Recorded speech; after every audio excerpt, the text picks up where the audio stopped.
In the East Coast of the United States of America, God has provided a gem for all of us to enjoy. And that is called Pittsburgh, Pennsylvania, the city that sits on the three rivers. Steel City, Iron City, you know what you call it. And within that city, you've got Tiny Box Vape Shop, the most beautiful vape shop this city's ever seen, and profitable. But that's not why you're here tonight. You're here for one specific reason, and that's to watch Season 1, Episode 15 of the Chino Brothers. Every time. Oh, where'd you go? Where'd you go? Every time I'm blown away by those videos. First of all, you got to tell me. I just fell off my chair again. Did you? Oh, we missed it. Oh, I'm sorry, guys. The video was playing. Oh. I'm just kidding. I have that video. If you want to revisit that, we can, because I have it loaded to play. Why don't we? Why don't we? Because people might not know what happened. And so I was trying to make it corny and funny to be like, oh, look, I fell off my chair again. All right, you'll be playing this video right now? Let's do it. All right, here we go. This is a throwback to when Mike fell off his chair. Believe it or not, this is crazy to think about. You know, we'd write stories. We'd interview local rap groups. Holy crap, are you okay? You there? I absolutely knew that was going to happen. You okay, dude? Holy crap. Everything Sorry okay? about that. So I was like, oh, dude, this chair doesn't seem very stable. And then I was like, I'll sit on it anyways. And then I'm like, I need to lean back. I honestly thought you were dead for half a second. I was like, oh my gosh, Mike fell off his chair. Dude, you want to know something crazy? I couldn't tell the whole time you were playing that video if we were talking to each other. Like, so when you came back on and you're like, for half a second, I thought you were dead. I'm like, was that part of the video? Dude, I'm broadcasting live. I'm broadcasting live right now on TikTok. Oh, this is Guess great. What? I know. So I got my account knocked down. I got my account taken down on TikTok. But we put a new Tiny Box Vape Shop account, and we already got 1,000 followers. Oh, nice. Heck yeah. Oh my God. What's the at now? What's your handle? Tiny Box Vape Shop 0. Okay. You guys watching, make sure Tiny Box Vape Shop 0. That's the. You know what's dope? Sorry, I jumped right in. You know what's dope? I like with the camera. You know, I'm using the new camera, so it's blocking half the screen. I have no idea how many people are watching, so I won't be self-conscious about. I'll tell you this: it's under 1,000. Oh. So we haven't hit the 1,000 viewers yet. So we're almost there, though. We're getting close. Sherilyn, I still laugh every time. I know. I do too. It's super irritating. Can you do it again? Can you just fall off your chair, Mike? You want me to fall off my chair right now? Let's do that for 40 minutes.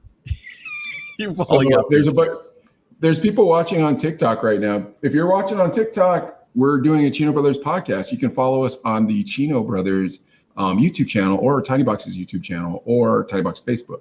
That's it. Yes, all over the place, definitely. Oh, that's cool, man. Over. Does it? TikTok lets you go forever too, live too, if you want, right? Yeah, but Nice. everybody just left my TikTok. I gotta stop looking at TikTok. Okay. I'm somehow gonna try to figure out how to get them to be able to watch us, but I have no idea how I'm gonna do that. We got to. Oh well, God bless America. We got to hear half the conversation of this podcast. And be like, why did I click on this? All right. Woo, man, you know what? I'm telling you right now, whenever I do a show at the shop, it's always like last second, everything goes wrong for like a minute before we're about to go on. You know what I mean? And then it's like, okay, everything's fine. Yeah. And we roll with it. The show goes on. I mean, last week I was having mic issues, headphone issues, personal issues. every kind of issue. It was like, it was making me angry. But you know what? 6 p.m. Pacific, we gotta get down with the Chino Brothers. No matter what happens, we gotta go live. The show must go on. 6 p.m. Pacific, more like 9 p.m. Eastern Standard Time. You saw that city, baby? What? You like that intro? That's a great town. I'm serious. I know last time we went, you took me to the baseball stadium, which was awesome. You took me to the was it Pittsburgh University? That was University of Pittsburgh, Pitt. University of Pittsburgh. That's where I graduated from. Very nice, very nice. That's a beautiful campus. Yeah, that was great. And just cruising around. You took me to a sandwich place. I can't remember. Yeah, we had to go down the stairs, but it was huge. Oh, no, that was Fuel and Fuddle. Dude, yeah, Adley, you have an open invitation to come to Pittsburgh anytime you ever feel like it. We already made up the guest room. It's for my nephew, Tyler. But, if you and Tyler come at the same time, you just share a bed. Don't worry about like Paco wanted me to do when we were in San Francisco. It'll be fine. Both half Asian. You know what I mean? Like, when in San Francisco. That's right. My nephew, Tyler. So my brother, George, is a giant. He's, 6'3", 6'4", big giant guy. Like everybody in my family, giant. All right, I'm gonna hang up on TikTok. Sorry, guys. We all played football and they were all linemen. But my nephew, when he comes to visit, he's a giant. He looks like a pro wrestler, or he is a rugby player. He might get drafted to a professional rugby team. Oh, wow. So he's giant. But anyways, when you go places with him, because you look alike, when you walk in the room, everybody thinks you're a like mafia don, and that's your hired muscle. And like everyone gets out of your way. Oh, that's awesome. They don't look you in the eye. Like people are afraid when I'm with my family. I'm the run of the litter. Yeah, me too. That is very true. You know what? And my son, because the doctor, he was at the doctor's, and my kid's mom, she's 5 feet tall. I'm like, what, 5'8", 5'9", right around there. Yeah. And then they in front of the kid, mom's all, so how tall is my son going to be? Our son going to be? And the doctor's all, 5'2", 5'3". And he was like sad. And I was like, well, how tall did you tell them I was? And well, mom said you were 5'4". And I was like, dude, I'm like, and I'm not that tall, but 5'8", 5'9" is kind of the average range. But my kid was like so sad for the longest time. I'm like, dude, you're going to be fine. Whatever. You know what? And Mike, we've known short people, right? Dude, my dad was short and Brandon's short. And I'm always like, I wish I was short. I'm being honest with you. I wish I was short, dude. Dude, really? Short people live forever and they look young forever. Danny the midget, Danny the love dwarf. Well, I don't think like if you have like dwarfism, I think that's a little different. Okay, so you just say okay, I got you. Normally short. I got you. Oh, Adley. So hey, what am I going to do with you? We've got some stuff we got to talk about. We do. Now, what is this good or is this good, America? What do you think? Yeah, post in the comments, thumbs up or thumbs down. As far as you're talking about the lighting for the bright, either bright light or like I'm at the shop light. But anyways, yeah. Speaking of Danny the Love Dwarf, he was one of my favorite personalities at Hot 98.3. And here's the problem, is that you and I keep talking about our old friends at Hot 98.3 or possibly disparaging people who work there. And it might sound rude or impolite or something to that effect. So we should probably introduce our audience into these people and kind of how we felt about them and their relationship. What do you think of that, Adley? Well, now you're saying how we felt about them for real or how we felt about them in person? No. That's the radio business, folks. We won't say any names. We won't say any names at this point, but we're going to talk about certain people for sure. And only because, because there's a few, and Mike, let's be honest, I was the one nicer when it came to in-person. You know what I'm saying? Mike, between the two of us, you mean? Mike was no filter.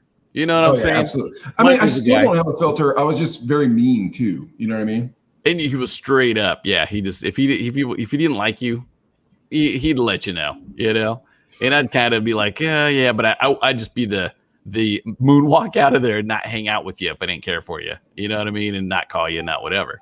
But Mike would tell you, I don't like you. Well, which is okay. You had kind of weird, like, God dang, I'm about to do this again. I was going to say you had weird friends in college, and then I was going to start naming people's names who eventually will watch this podcast. I feel like you bait me, bro. Honest to God, I feel like you bait me into saying these things. You'll have to use names that rhyme with the original, and I'll know. All right, sure. I always wondered why you hung out with please. So, like, I was like, man, It's like this Please. this dude's a little corny. But Adlai, dude, Adlai was always nice to everybody. But I feel like you genuinely like people. Like, unlike me, I genuinely don't like people. Now that guy, please, he was a short guy too, remember? So he's probably good looking and will live forever. And he is a nice guy. He is a nice guy. He was my first roommate, and it was because the dorms, your semester was ending. He didn't have a place to live. We had an empty room in a 3-bedroom, and he showed up with the rent money. And I was like, come on in. So, and this might have been before we met. Yeah. Yeah, it's definitely before we met. Yeah, because he's all like, hey, and I thought he was nice enough. I'll even say his real name, Cheese. So that's right. And I thought he was a nice guy and everything too. And he was from Wisconsin. That's why I had the name Cheese and everything. Well, come on. Was he the coolest guy? No. And actually, speaking of him, isn't he? Remember at Pete and Ryan's? Did he throw up on some girl? Oh, yes, sorry, that was awesome. It was awesome. I am like half a sec on the beat, but you know what? It was awesome. You know why it was awesome? Because here's what happened. That girl, I can't remember that girl's name for real. Right. She drank too much and passed out on the couch at Pete and Ryan's house. Yep. And there was a bunch of like pervy dudes that kept walking in the room. And there was a Wu-Tang Kung Fu movie going on in the room. And so there'd be like these pervy dudes and they'd sit down and like stare at her and be like, oh yeah, I just love this Kung Fu movie. And I was like, but you don't. And so I walked her out. Like she put her arm around me. I'm like, come on, let's get out of here. And I walked her out onto that porch at Pete and Ryan's house. Remember that? Yeah, that crappy couch. And then Cheese sat down next to her because she was an attractive young lady and Cheese was trying to be smooth, but Cheese had had too many beers. And Cheese vomited on her. Now, did she wake up after that? That I don't remember. But I remember, or did she like, what is that smell? And it woke her up. Because she didn't throw up. I think she stayed passed out that night. Okay, so yeah, because if I remember correctly, here was her. But there was just a circle of puke stain on her shirt. That's what and Cheese next to her. You're correct, sir. So, yeah. But he was a nice guy, and he paid his rent on time. He did. Adlai, this is going to drive me nuts that my camera is like half a beat behind my mouth. Can you notice that? On my end, it's perfect. Your audio and your movement matches. Is it really? Okay, good. Yeah, it's exactly right on. I hope it's for the viewers. I hope it. Yeah. Earlier, it wasn't. Remember, before we went on, I was like, it's a little off, man. Oh, dude, Roy's there. What's up, Roy? Roy, hey. Does my mouth match? Oh, dude, someone's walking up to my shop right now with their wallet out. Like, well, good luck. I'm not really. What sucks is LA, you can see me from the window on this podcast right now. Okay. Well, I've got another story about Cheese. If you want me to share that, if you have to help the customer. Yeah. But I'm not helping her. Another thing was in college we had a 3-bedroom apartment and we paid $600 a month, and it was across the street from U of A.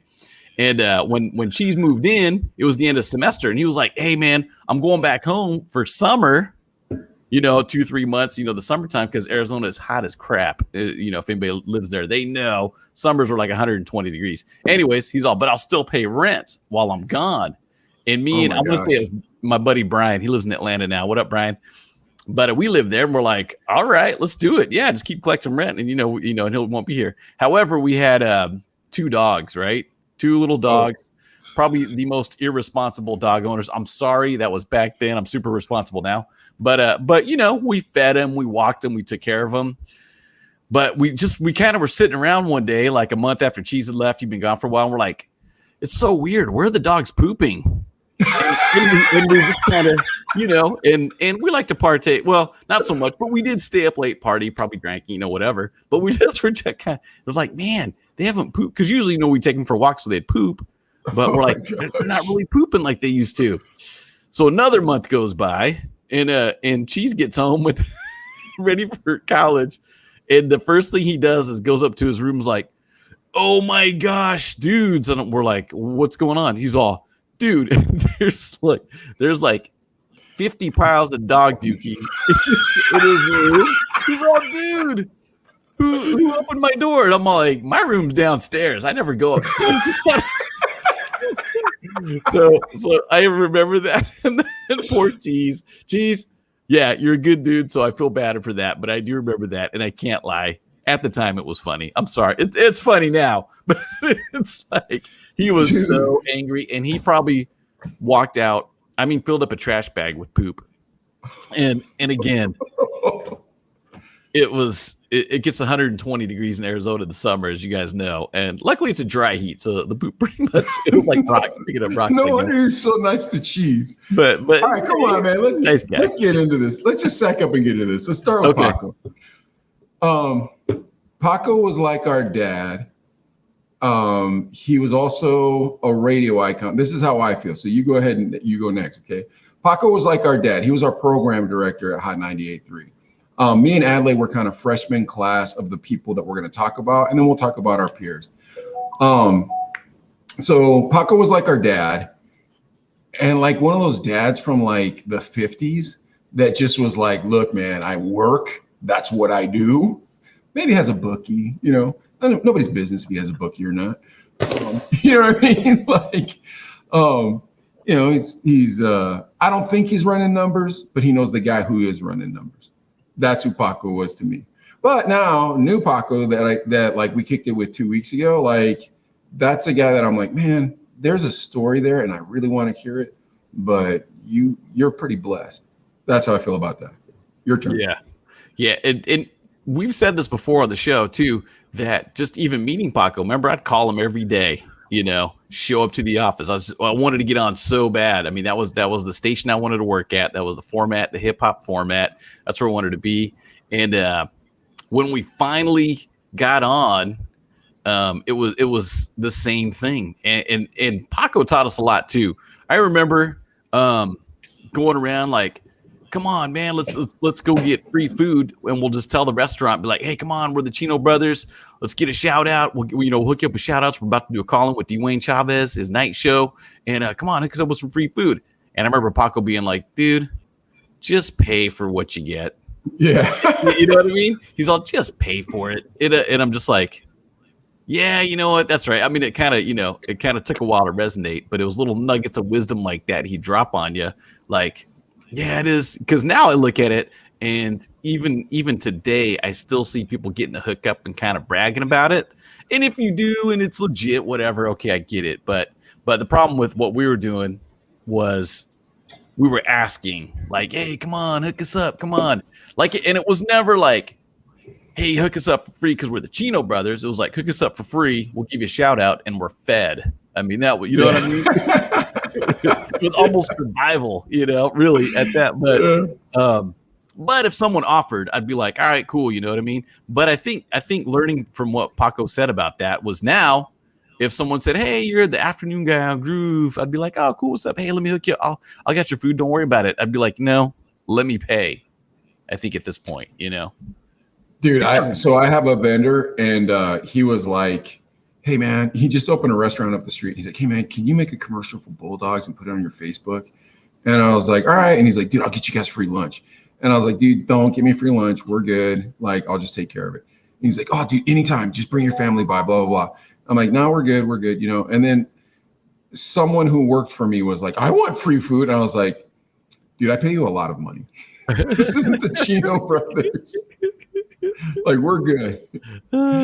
It's like, don't be cheap. Just do it. You know what I mean?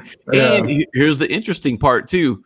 When you get something for free, you're always kind of indebted. Yeah, you're never getting it for free. Pac used to teach us that too. Pac would say, I'm the hookup for their hookup. He's like, but then I think they're the hookup, but I become their hookup.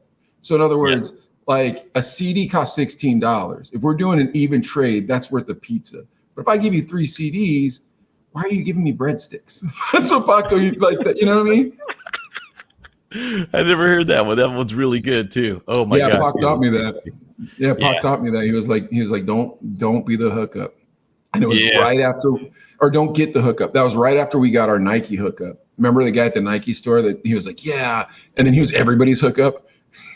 Yeah, that's true. That's true. And dude, and even like, you know, today, even over in Bakersfield, I mean, we do concerts and stuff.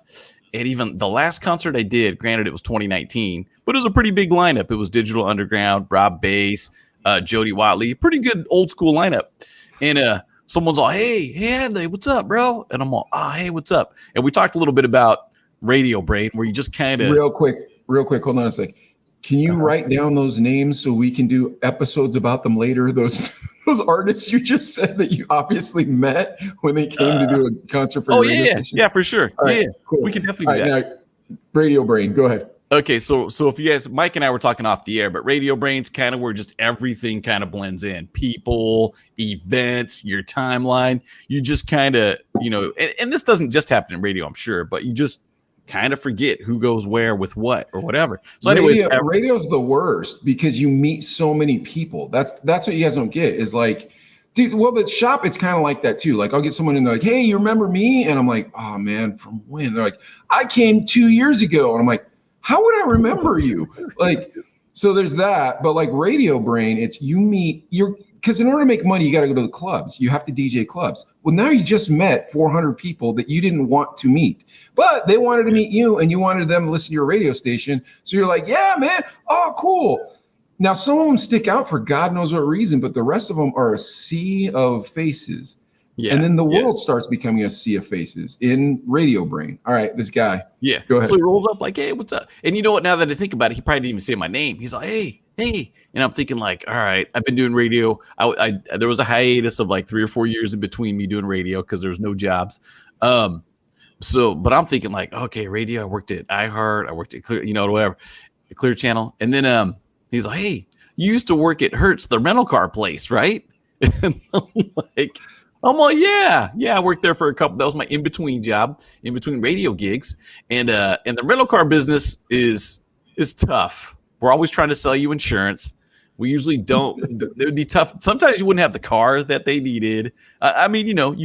You got kind of yelled at it on a daily basis. I'm not saying Hertz, the company, was bad. I'm just saying the nature of the job. I am F Hertz and F Enterprise. I had that job too. I had the job before you had the job. You did. I was like, that job sucks. I was working for Enterprise. I was like, that job sucks, bro. You're pushing that BS insurance on them. F that insurance. Your regular insurance covers it, folks. Stop wasting your money when you go there.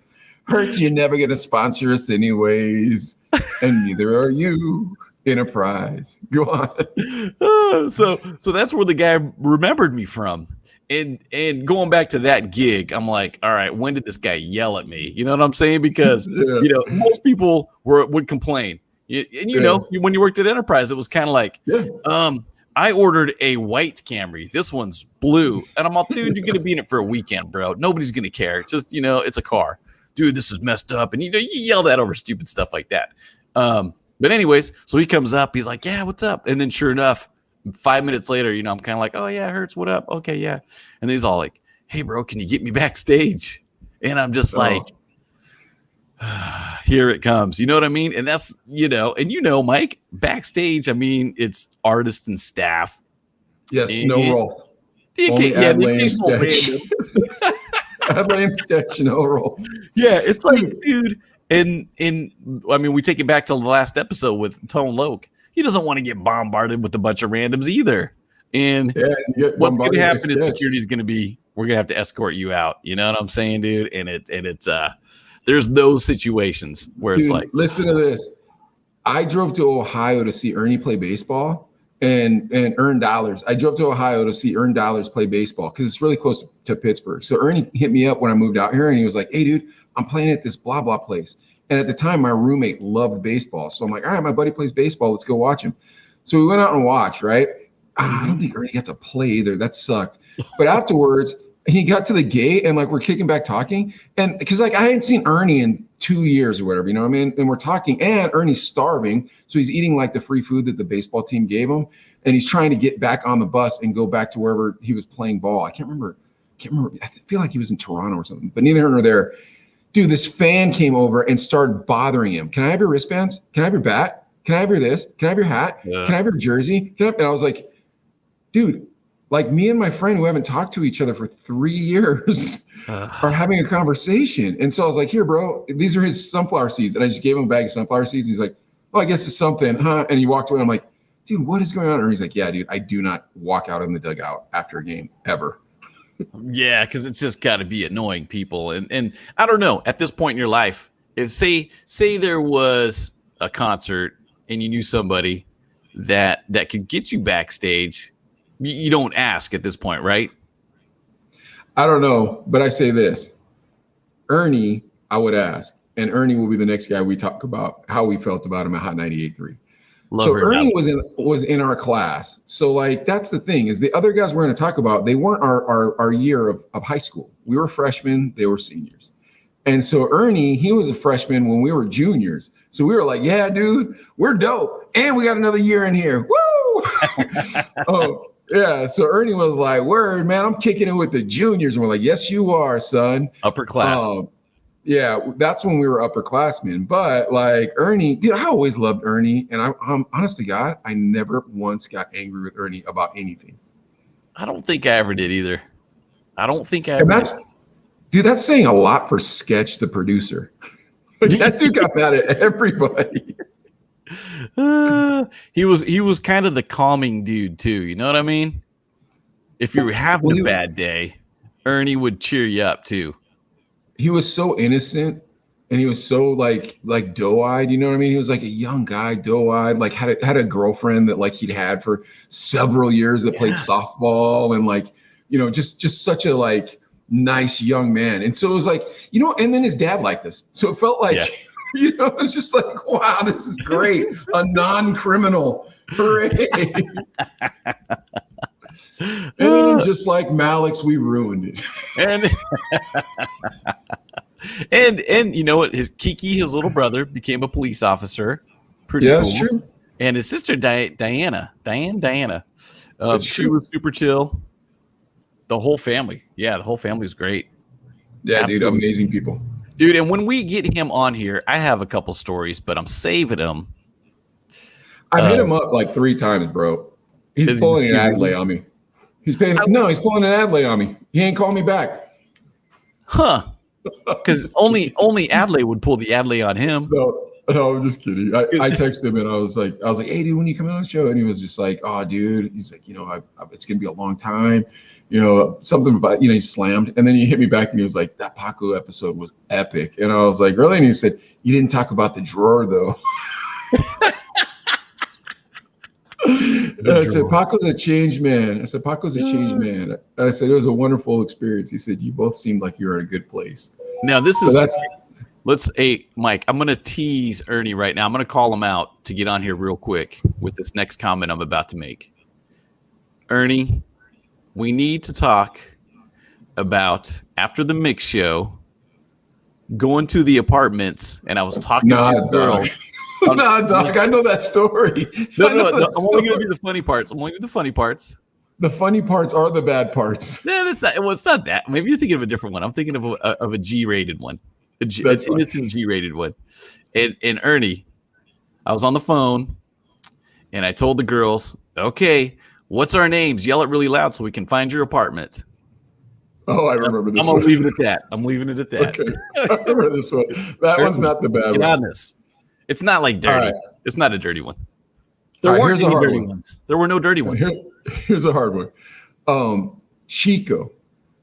The hard one for me with Chico is like, dude, I know he was super talented and I know he was meant for radio. And what sucked is when he got fired, I took the morning show. I got on the morning show.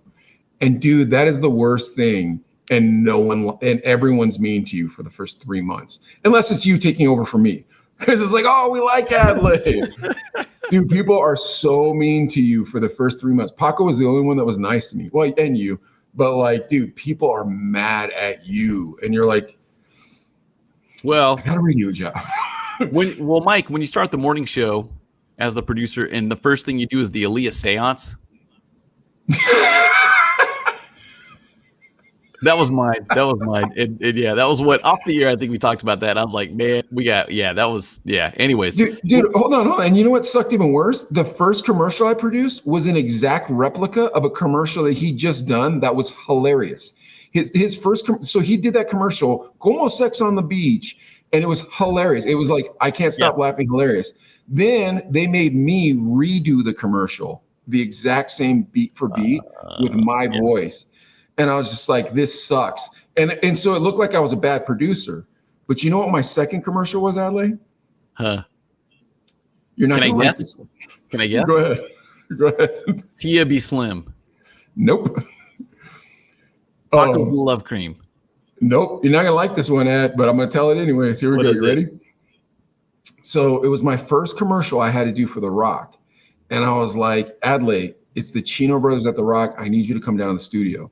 And for some reason, I don't know if you were dating Mercedes at the time. Maybe I shouldn't have said the name out loud or something.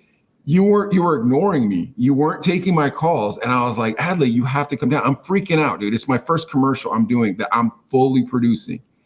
And you don't show up. So I'm like, fudge. And then Tio and Beef were like, we'll be in the commercial with you. So I was like, all right, thank God.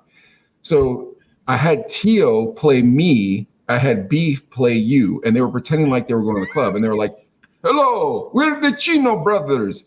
Hey, Adley, hey, Sketch. And so like, you know, it's just this. And then finally I found the CD with the crash sound. I crash in and I'm like, hey, you're not the real Chino brothers. We're the real Chino brothers.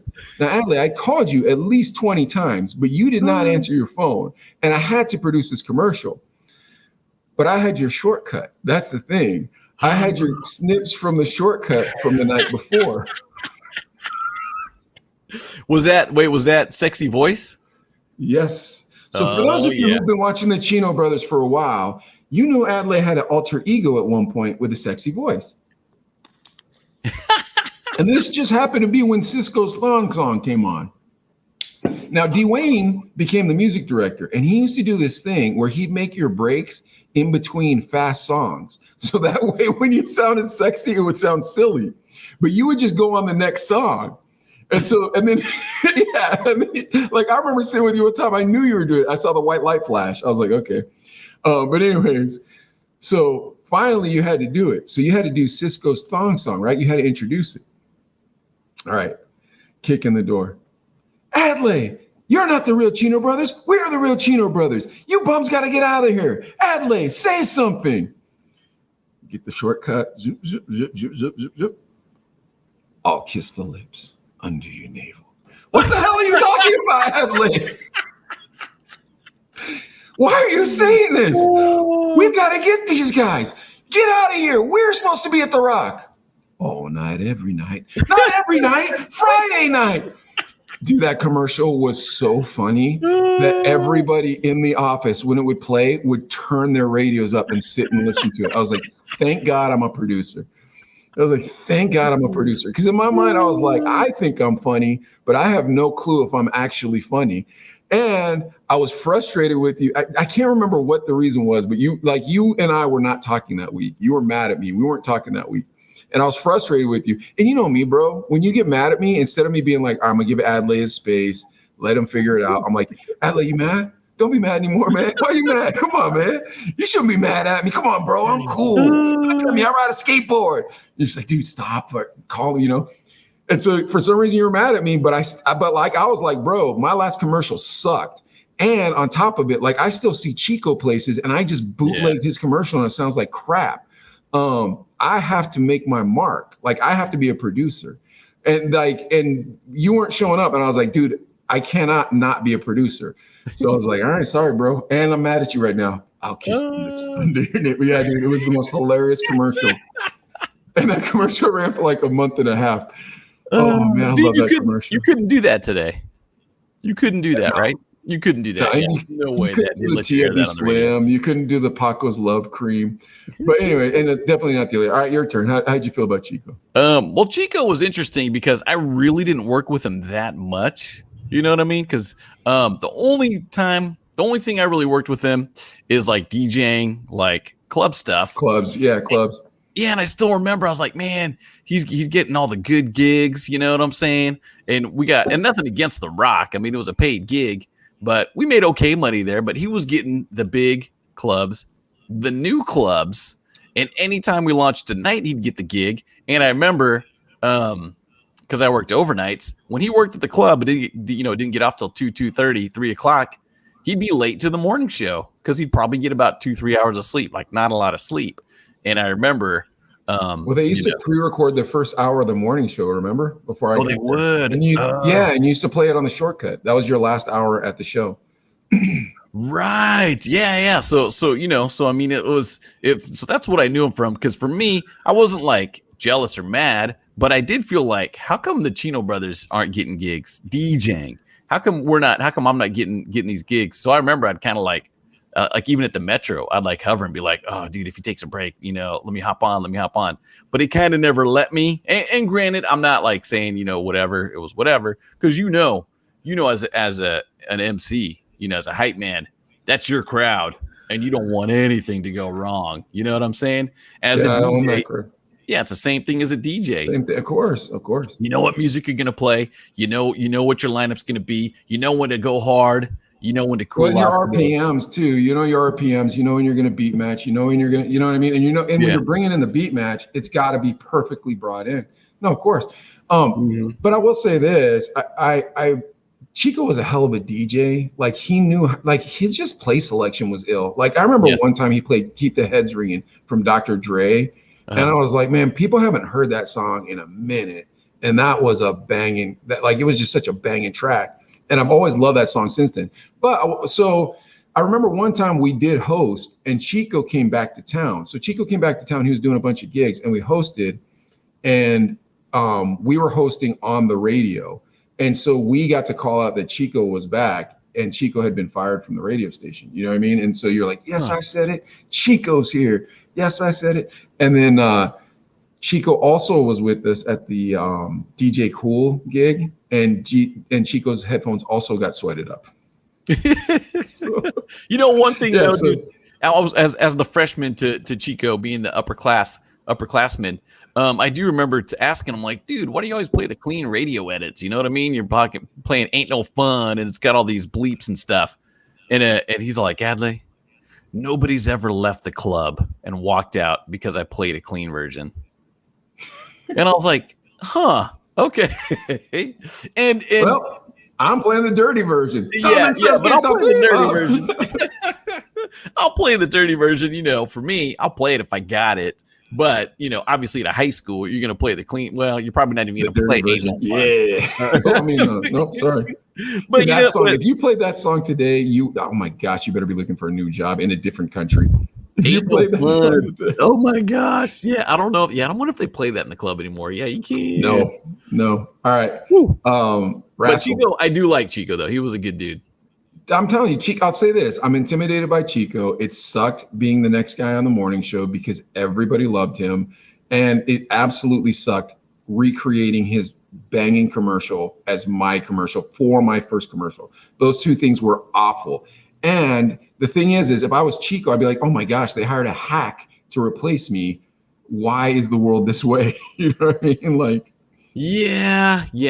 But think about this too. Tucson, and this is one thing Paco told me when he hired me. He was like, don't think Tucson's a small market. It's a big market. And I was like, yeah, whatever, dude. It ain't LA, because I grew up in Southern California, I'm thinking like, yeah, he's all, dude, when you crack that mic, there's 40, 50, 60,000 people listening to you at any given moment. So don't mess up, don't screw it up and be thankful for this gig because there's people that want this job and it's a good size. It's a big market. But so think about this, but think about the pay. You know what I mean? The pay sucked. Pay was absolutely crap. Yeah. You were there. Right, hold on. Rascal.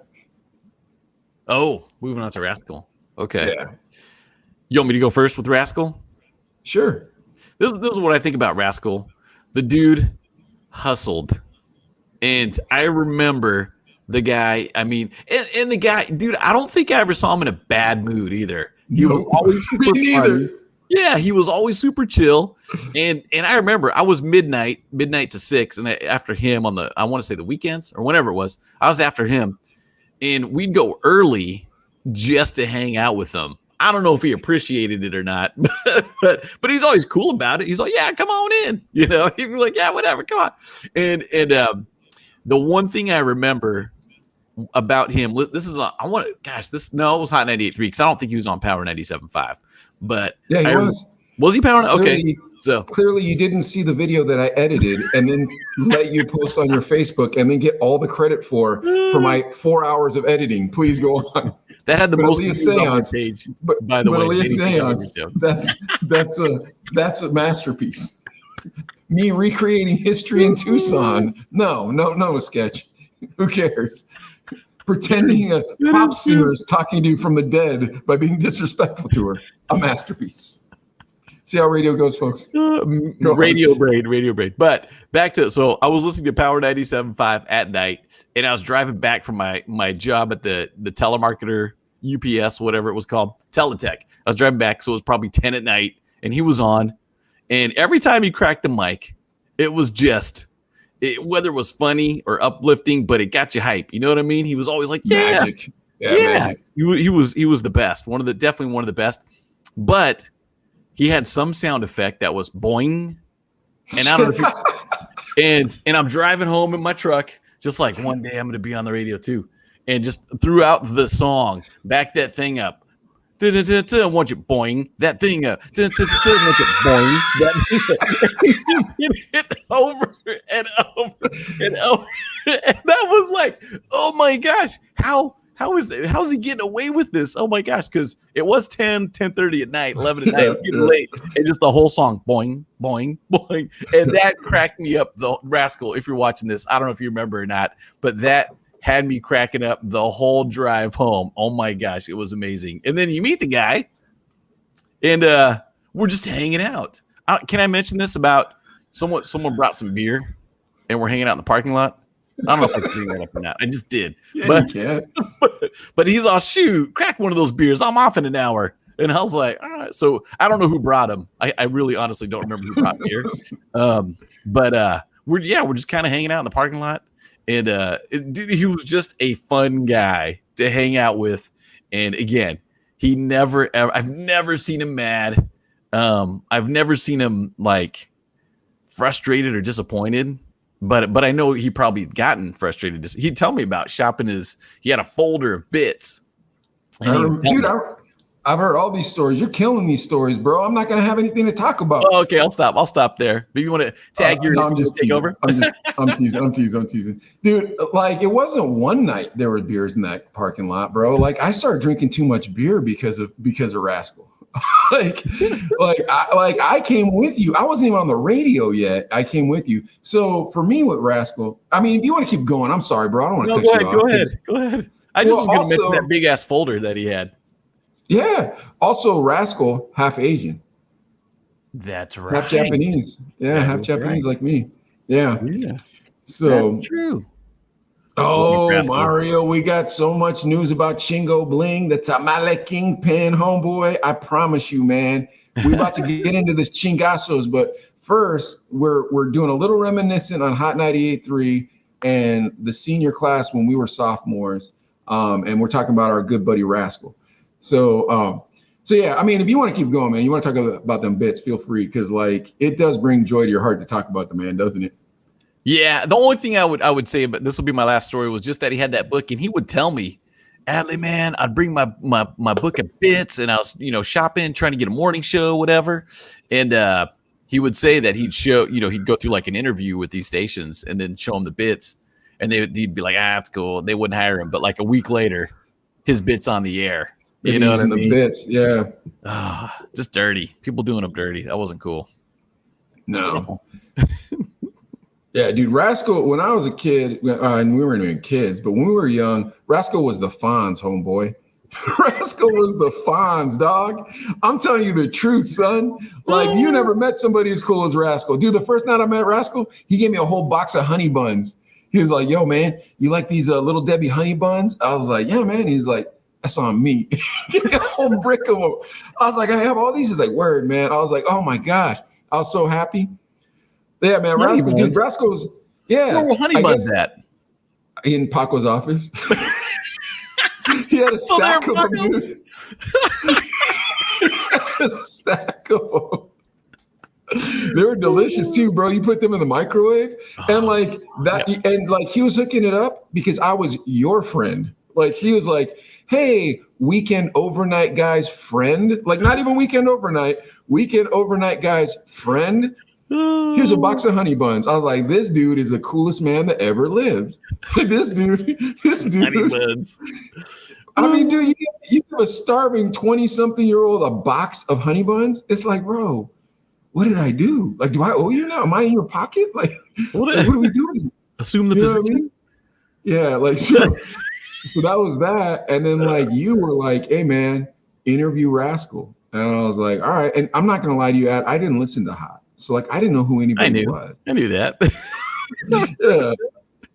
I was trying to get a job over at the Edge. I was always trying to get a job at the Edge. That's Phoenix. Yeah, man. Oh no, not the Edge. I'm sorry. What was the one in KFMA? Yeah, I was always trying to get a job at KFMA. Dude, and that girl I told you about in the last story, she worked at KFMA. From the Tone Loc concert?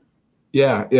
But I was always trying to get in at KFMA. I remember I had an interview one time with Chuck Roast, and he was like, okay, so if you want to make extra money, you're going to work at the classic station. I'm like, all right. And he's like, okay, so you're going to have to play Zeppelin and like the Beatles, but just pretend they're DMX. And I was like, I'm not as big a DMX fan as I am a Beatles fan. And he was like, that's the spirit. And I was like, I guess I'm working in hip hop. Dude, some of those guys. I guess I'm working in hip hop. Oh, some of those guys got big. Remember, Ted Stryker was a Tucson guy. Yeah, I did not like Ted Stryker, and I will put that out right now. If we're talking about DJs, and we're talking about DJs who we met, I don't care. I'm a little embarrassed about mean things I've said about certain people in our class. I am not embarrassed at all about saying this right now. Ted Stryker's a douchebag, 100%. Really? And I am 1,000% happy that he didn't get that gig, or that gig at Loveline only lasted a couple seconds, and now he's going to be with the rest of the radio graveyard people. Oh, wow. Because I thought last I heard he was in LA working. Yeah, he was on Loveline. Put your name on it, son. I said that before Mike went on. Yeah, before Mike went on. But then Mike took over. And so and that was it. And now K-Rock went to crap. I put your name on it, Ted Stryker. I said this right here. I worked with you at an AM radio station in Tucson that was an alternative rock station, and you are a douchebag. Anyways, let's get back to Rascal. I didn't know him. I didn't really know him, but okay. Rascal was phenomenal. Like, dude, that's the problem. Is he's like LL Cool J, you know what I mean, or DMC, or JMJ for that matter. Like JMJ, when you think of Jam Master Jay, it's like, dude, could you hang out in a room with Jam Master Jay? Because I sure as crap couldn't. I'd be fanning out the whole time. Oh well, yeah. Jam Master Jay, you know what I mean? Yeah. Freaking Chappelle, freaking, you know what I mean? I mean, that dude is a celebrity, bro. Even though like now he's working at a oldies station and stuff, like in my mind, he's like you know what I mean? Old school. Yeah, in my mind, I'm like, that dude is a celebrity. Dude, I saw his Facebook the other day. He was standing next to DMC, dude. Wow. He was standing next to DMC. Jeez. Now here's the thing. This is what makes it even more Rascal. At a nerdy Comic-Con, DMC's starting a comic book. DMC's starting a comic book. That's what makes it even more Rascal, dude. Oh, that's funny. Like, you know what I mean? Because like Rascal's the illest, but then he's goofy. Do you agree with me? I can see that. Yeah. Hey, now let me ask you this. Here's a Rascal trivia question. He has a CD. Wait, I just want to make sure his nuts can fit all the way in my mouth. Everybody understands. Because here's the thing. All the haters, when I cut this up, all the haters are going to say that. So let's just beat you to the punch, folks. Yes, we are drinking from the tape of Rascal. Yes, he can pee on our faces. Yes, we're gay for him. Whatever you're about to say, I'll say it first. Everyone in the 313, put your mother fudging hands up and follow me. That's right, son. I just Eminem'd you. Go ahead, Adley. So what was his rap name?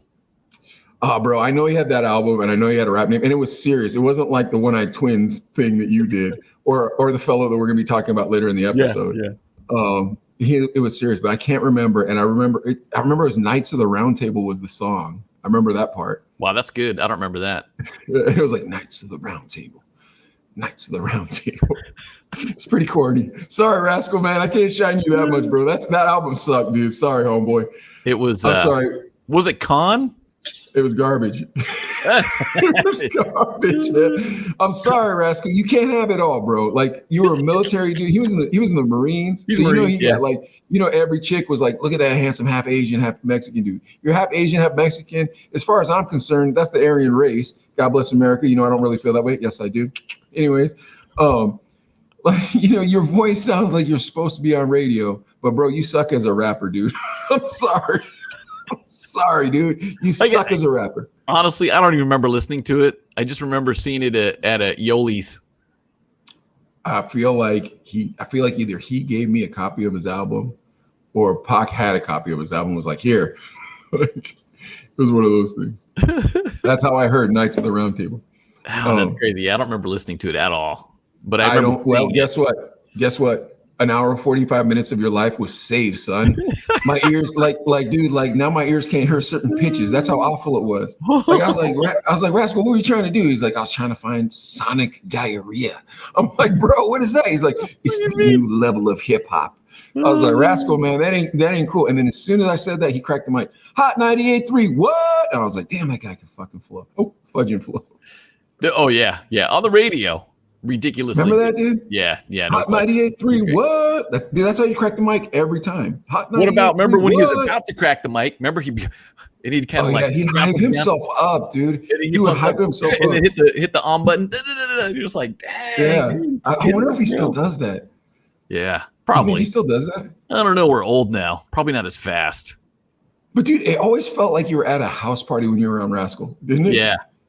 Yeah, it was. It basically was. Shout out to Rascal, man. Good times.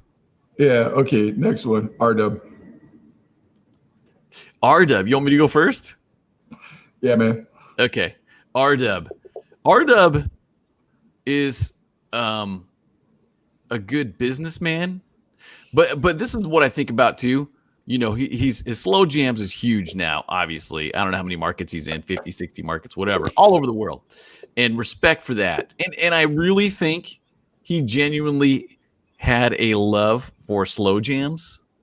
And it was kind of like the love I had for hip hop. That's what attracted me to, the radio station and being on the radio and being around all that music and stuff. But I think one thing he did, he played it perfectly. And we've talked about this too. And R-Dub, if I'm wrong, I'm sorry. I'll apologize in advance. But we've got to get you on here, R-Dub, to talk about your journey too, because I would love to see that, because I hear about you. I hear people talking about you. I remember you telling me a story about how you had the lowrider and he would put bricks in the trunk and rocks in the trunk so it would go lower. And I think, you know what? That's one of those things where you're embracing it. You know what I mean? Because he's a lowrider fanatic. He's into hip hop and he's really into slow jams. You know what I mean? So I think he did what he did to move to the position he's in now in a great way, because it worked. You know what I mean? And honestly, I wish him nothing but the best. It was weird though. Here's the strange part. Me and you were the Chino brothers. We're Hot 98.3. If you mentioned Hot 98.3, you automatically mentioned the Chino brothers at one point in time. R-Dub was our competition over at KRQ. There was a couple kind of battles, kind of a little beef going on, and I'll let Mike elaborate on that, like with where we got in trouble, and Paco yelled at me and Malix about doing stuff with KRQ was across the street. So it was strange when Clear Channel bought Hot, and then all of a sudden my PD was R-Dub, the guy that was our competition, the guy that, and radio back then was a lot different. It was almost like war mentality. You know what I mean? You wanted to be number one. Yeah. You did whatever it took. You bannered, you stickered up, you did whatever. You pop in at their event. It was guerrilla warfare at times. And then all of a sudden it's like, oh wow. And here's another interesting thing. Me and you, baggy jeans, FUBU, Sean John, Pelly, caps, whatever. And then Pelly, bro. Remember that Pelly, bro? I had some That Pelly was fresh, bro. Them Pelly hoodies, bro, from K Momo. Dude, I had this Pelly hoodie from K Momo, son. It was as soft as a baby. It was so soft, and you could wash it as many times as you wanted, and it would stay soft. Anyways, please continue. Yeah, no, great. And we're hip hop, from head to toe. And then then Clear Channel, it's like everybody's wearing button downs and slacks. And I'm all like, Boo. I was like, wait, is this the hip hop station? Or is this a Wu-Tang motherfudger? Yeah. Wu-Tang motherfudger. So I think one thing I wasn't good at is kind of riding the corporate thing. You know what I mean? Dude, Yeah, I still work. Dude, and believe it or not, after Medina told me, he's like, after we got kind of cut from the morning stuff, and I was like, Adley, you're our go-to, we want to keep you around, just be cool, whatever. And then Medina was the PD. He moved. R-Dub came in, was a PD. And I felt like me and R-Dub were friends, and we got along. We had a lot of fun. We go to the Mexico trips together on the Hot 98.3 bus, whatever. It was actually called R-Dub's Big Ass Bus. So we'd go down to Rocky Point and stuff. We always had a lot of fun. Everything was cool. But then I just, I forgot my point I was going to make here. But he was better at like, okay, what I wasn't good at was doing the corporate side of it. I was in this mindset of let's have fun, let's enjoy the music, let's party and whatever. But I didn't really get the corporate side. And seeing him do it is like, I think it's genius. I think he did a great job of that. Not only incorporating slow jams to this huge business, but doing it in a way that it's accepted, that it sells, and that there's longevity into it, because he's been doing it for 20 years now. I mean, that was back in what, 2000, the late 90s, early 2000s he started. So I think, if anything, watching R-Dub and learn. And even today, we still talk, we still work together, and I feel like he's another one of those guys. He's never said anything mean about anybody, and he's always cordial and professional. So at this point, so that's my R-Dub 2 cents, I guess. You ever see the movie Office Space? Yeah. I'll quote a song from the movie Office Space. Damn, it feels good to be a gangster.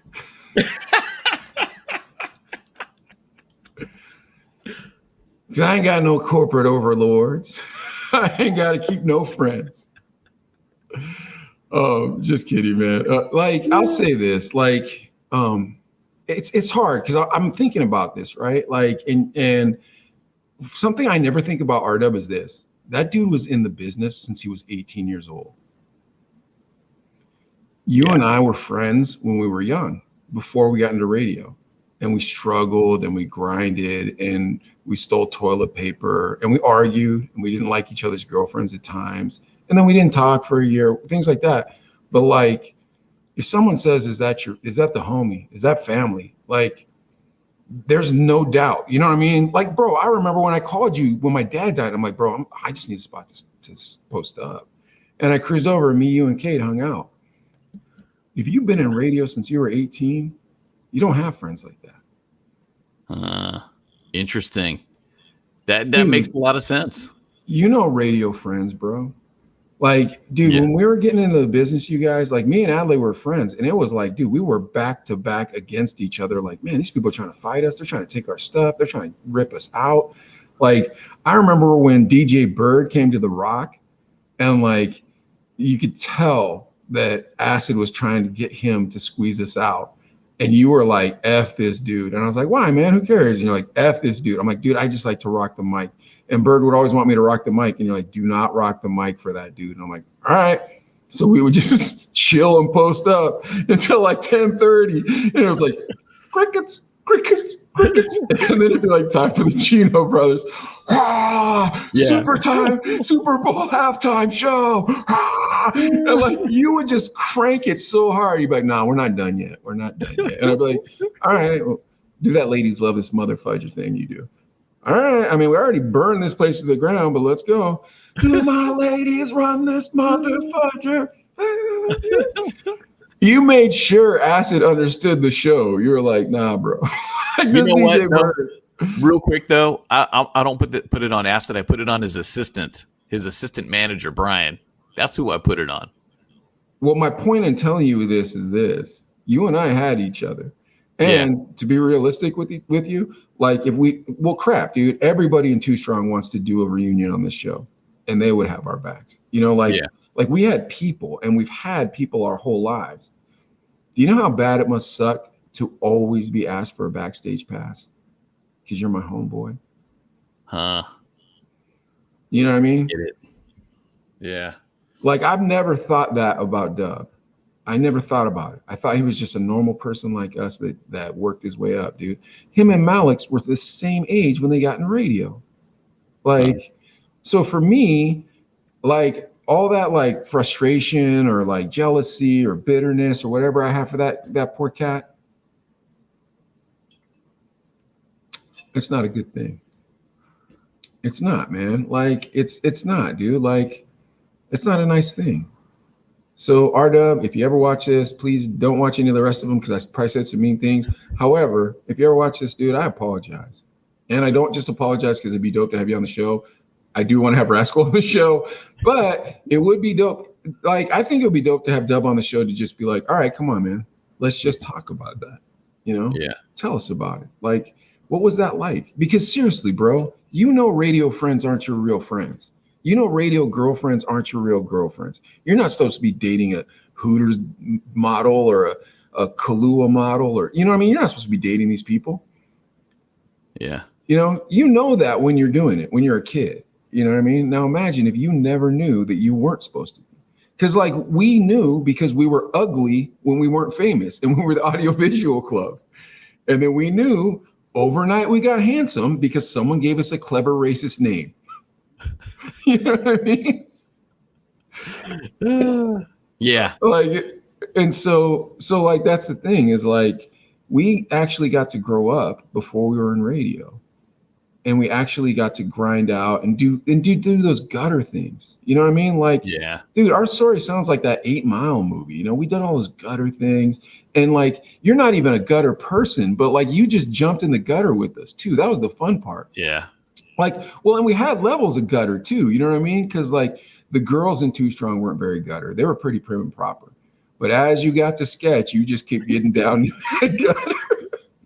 I feel like me and Otis and Thomas were on that side. We were on the gutter side. But neither here nor there. Like, bro, I think it would be dope to have him on the show and just be like, bro, tell your story. You know what I mean? Nobody watches this. You can just be honest. Dude, like, when do you get frustrated? And I'm sorry I was an a-hole to you all these years because I should have looked at you as a human rather than looked at you as a personality. Well, think about this too. And it was a competition at the time too. It's my whole life I've been treating him this way. My whole life I felt this way about him. What are you talking about, dude? I'm almost 50. I still like up until this morning, I was like, F word that guy. And then I thought about it. I was like, man, we got to take accountability for our words. And Dub wanted to watch the episode with Pac on it. And I was being an a-hole to Dub on it. And it's like, man, that's not nice. You know what I mean? It's just not, bro. Like, we got to be accountable for our words unless I'm making fun of a celebrity. So let's get forward. Hold on. Last question about R-Dub. R-Dub, does he have a face for radio? Oh my gosh. No, man, he looks like Brett Favre. Brett Favre's a handsome guy. Just kidding, Dub. How you like them apples? You think Dub's ever going to watch the show, dude? He's going to watch that Paco episode, see that I was an a-hole, and go, I was looking for a podcast to sign to my network. They would have gotten 1 million subscribers, but Sketch messed it up. You'll find that out on your deathbed. You'll be like, oh my gosh, I could have been an Ozo Motley. I could have. So, yeah. For those of you, but you know what? Who are wondering. At the end of the day, I got to be honest. It's cool seeing people from Tucson, where we got our start, continue to be in radio and be successful. Well, and some are on higher levels of success than others. You know what I mean? But I mean, it's nice to see that. It is cool to see that, for real. Well, what would be cool is if I could find my notes. Like, dude, here's the thing. Do you have another DJ you want to talk about? No, man. I do have a DJ to talk about. A college DJ, but he went to Trinity University in San Jose. I think it was San Jose. Trinity? Oh, okay. No. Oh, I thought you said New Jersey earlier. Was That's it where I San went to Jose? high school. That's where we went to Oh. high school. Oh, So, oh, right. Okay. dude, hold on a sec. This. You want to hear the ramblings of a madman? So I just wrote these notes down in this weird notebook that I have in the shop, right? So I'm looking. I'm like, oh, dude, where are my Chingo Bling notes? Where are my Chingo Bling notes? And I find this thing in here. I'm like, what is this? And so I read it, and this is what it says: Fight adversity like Ali. Bomb dropping in Iran. For a tree grew tall. It must have strong roots around the rocks. I'm like, what was I writing? Bomb droppings in Iran. What the heck? I know, dude. I don't know Is what I that was from writing. Chingo but- Bling? No. Oh. I was like, man, he sounds poetic. I wrote that in this book for some reason. I must have been reading a book and taking notes on it. And I take real weird notes when I take notes. And All right, dropping man. Let's talk about Chingaling. You ready? Okay. All right. So Chingo Bling was born Pedro Herrera III. And he was born August 1997. August 3rd, 1997. You know where he was from, Adley? Where's he from? Where he's born? Huh. Guadalupe, Mexico. Oh. Okay. Yeah, dude. So he wasn't Mexico. from the United States. Like his family came from the United States, but like the thing is now like he has a lot of like political views about immigration. What do you think? Definitely, he's taken a political turn in the last couple of years. And it's interesting to see that too, because when he first started, I mean, he was a rapper first, and you're probably going to delve into that a little bit more with the history of it. And a lot of his stuff is just funny, silly, goofy, entertaining, lighthearted stuff. He never really got serious in the beginning. Well, so for those of you who aren't familiar with Chingo Bling, he's kind of the Mexican Weird Al. He's so funny. His songs are so funny, and he does like these real catchy covers. So Shake the Lappy Tappy, he did Palotero Man.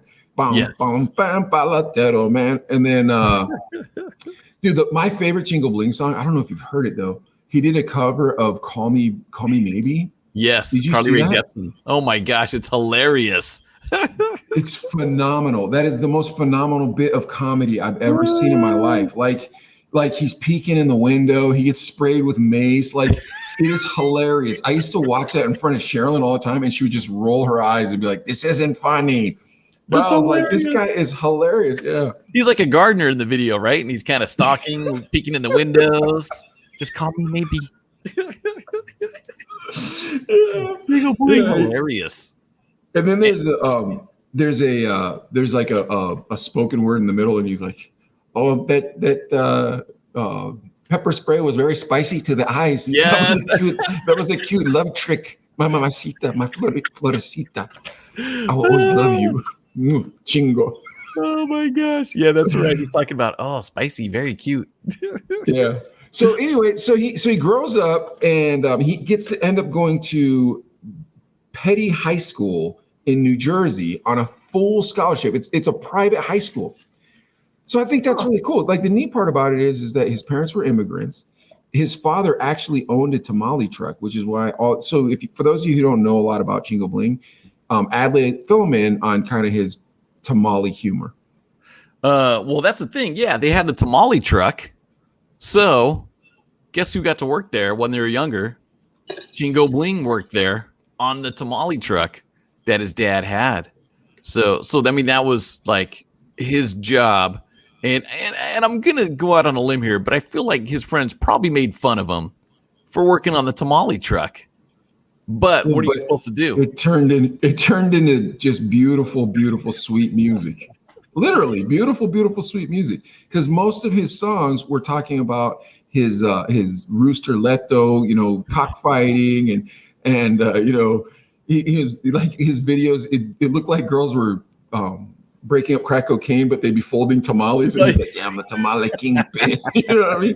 Because he was the tamale kingpin, bro. Like, how are you that clever to be the tamale kingpin? Well, I guess because of your dad. Tamalero. Tamalero. Well, if your dad owned a tamale truck and you're just like, I'm leaning all the way into this, you know a lot about tamale making culture, I guess, right? So Yeah, it was like, and I saw some interview, I want to say with Be Real, he was talking about that too. It was like, I was trapping with the tamales. I took the igloo down to the grocery store and I'd be tamales, tamales, tamales. I got pork, I got chicken, I got carne. He would do that. So he was slanging tamales for real. And Did well, he you don't have that in smoke with Be Real? Pittsburgh. Well, we got that in Bakersfield. We got the the slanging the tamales here in Bakersfield and in Tucson Oh too. yeah. When you Yeah. go into the CVS and that lady standing out there with that igloo cooler, you know you're about to get a deal. You Yeah. know you're Oh, about to have some delicious vittles and them tamales, son. Yeah. And my mom Don't put lived in too much- Bakersfield too. My mom, full Asian, and she'd be like, "Oh, Adle, I got some fresh tamales. And where'd you get them from?" Oh, nice. In front of the 99-cent store, some lady was selling them. Oh, okay. And it got to where they knew each other's cell phone numbers. They'd be calling, I need to put in an order for tamales. So we got them fresh. They were so That good. is the most racist accent I've ever heard you use before, young man. That's my full Asian accent. That's how I used to talk and before radio. Speaking of people trying to pretend that they're foreigners, you know Chingo Bling, where that character came from? No, where? When he was in college radio. He was in college radio just like the Chino brothers. Look at that. Oh, He was in okay. college radio, and so what he used to do is he had a late night mix show, and he pretended as the DJ to be an immigrant who learned about hip hop. That's how he labeled it. Oh, An wait. immigrant that learned about hip hop. So rewind. We're talking a little bit about this. So you're saying that there was no other person. He was that other person. Yeah, he was Chingo Bling. Even more creative. Oh, wow. That's awesome. Okay. So he invented this persona to be this character, and that's where it came. Wow. I'm impressed. But he Even plays more it so well, doesn't he? Yeah. It's amazing. But- Amazing. With the ostrich boots and the you know what I mean? Yeah. Because, dude, come on. In Tucson, you cruise down 6th Ave. The rodeo was down there, right? On a big banda day or whatever, or rodeo day, whatever. They'd be rolling out, dude. And you'd see the nice fancy shirts, the big belt buckles, the cowboy hats, fancy stuff, and boots. And you remember, I don't know if you ever looked at the prices for boots, but they're not cheap, man. They're not cheap. And those were legit boots. That was a thing. Getting nice In boots. 2000, he put out his first mixtape. In 2001, he incorporated Big Chili Enterprises. That's the name of his company. That's the name of his production company. Big Chili? That's right. But his big break came in 2004. You know what happened? Huh. You don't know what happened? I do, but I want you to say it. He was on Poco Para Locos on Power 106. And you know who he was on there with? Who? Pitbull and Mr. Capone. You remember Mr. Capone? I remember Mr. Capone, and there's a story about him too.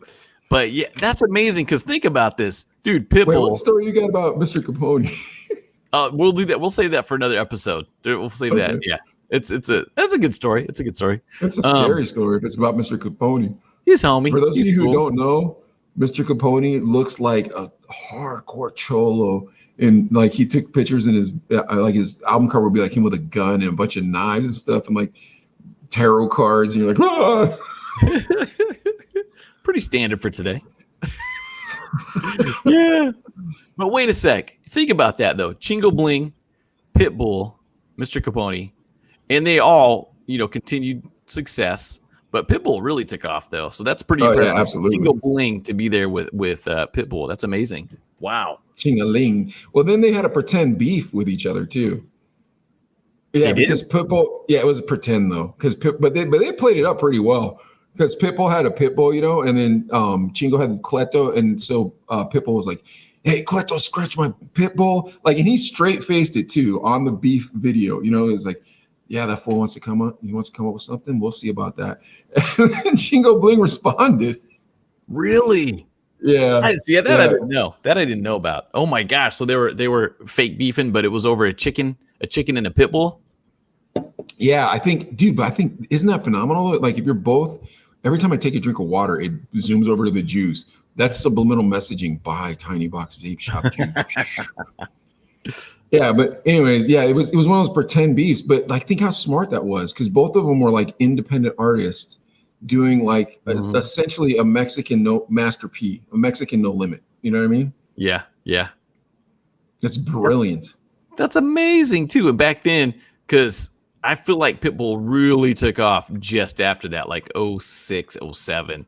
And Chingo Bling, I mean, that's a great place to launch, because Pocos Pero Locos was all Latin hip hop. That's all you heard on it.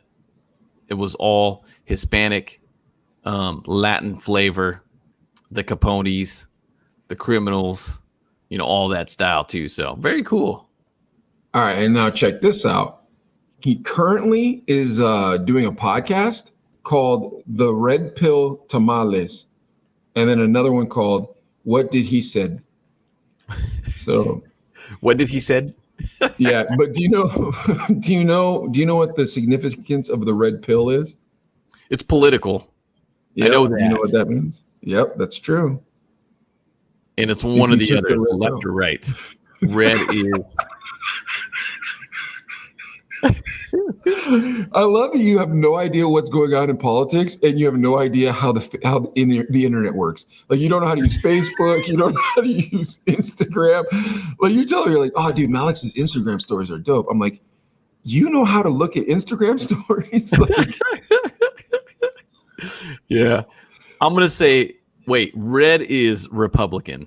Yes, now, Chingo Bling is a big Republican now. Yeah, I do see some of his stuff when I'm scrolling the Instabook or the Facegram, that I'll see his stories and just be like, this guy is super political now. Dude, yeah. He does not give a crap, bro. He's just like, hey, guess what? I voted for Donald Trump. Get you illegals out. Like, I'm just like, oh, bro. But he's like, and I'm Mexican. What are you gonna do? And everybody's losing their mind. But then every once in a while, he puts the old Chingo Bling suit on, and it's like, dude, that doesn't look good on you anymore. It's like when Fat Elvis put on. Nah, bro. Like he was trying to play it off, and it's just like, Chingo, bro, don't do that. Just be your new self. Because dude, his new self is pretty dope. Like, and he's not super political, but he is. But it makes sense. I'll say this, and like, I'm not like, I don't want to be political, but he did say this. He was like, look, I'm a Mexican American. Yeah. And what was it? Was it the Netflix special, the one a couple years ago? Remember what it was called? Get Trump Out or something? I can't remember. No, it was called They Can't Deport Us All. No, it's called Trump Can't Deport Us All. That was the Netflix special. The album was called They Can't Deport Us All. That was his second album. That was his second album? Huh. Dude, and he got so much hate from white groups that they shot up his dad's tamale truck. Seriously? Yeah, man. That's how I found out his dad had a tamale truck. I was like, oh, his dad must have had a tamale truck. So then I'm like, okay. And I kept going back. Dude, I dug the internet so far to find these Chingo Bling facts. Yeah, yeah. That is insane, too. Doesn't it seem like, though, from going They Can't Deport Us All to take the red pill? Isn't that's it's a wild swing. Yeah. It's a wild swing. But dog, here's my thing is, I think people should have the right to believe that if they choose to believe that. I just don't think I give a crap what you believe in. You know what I mean? Like, dude, when you were a kid, did you care who Bruce Willis voted for? No, not at all. I'm watching Die Hard, son. I don't care. Die Hard. Dude, these guys could have voted for Hitler for all we knew. We didn't care. It's none of our business. Like, look, man. Yippee-ki-yay. Yeah, like this is how this goes, bro. Yeah, so like, yeah, that's the thing, It's like, okay. Entertain me. That's what I want. But then again, you know what? Here's where you got to respect Chingo Bling, though.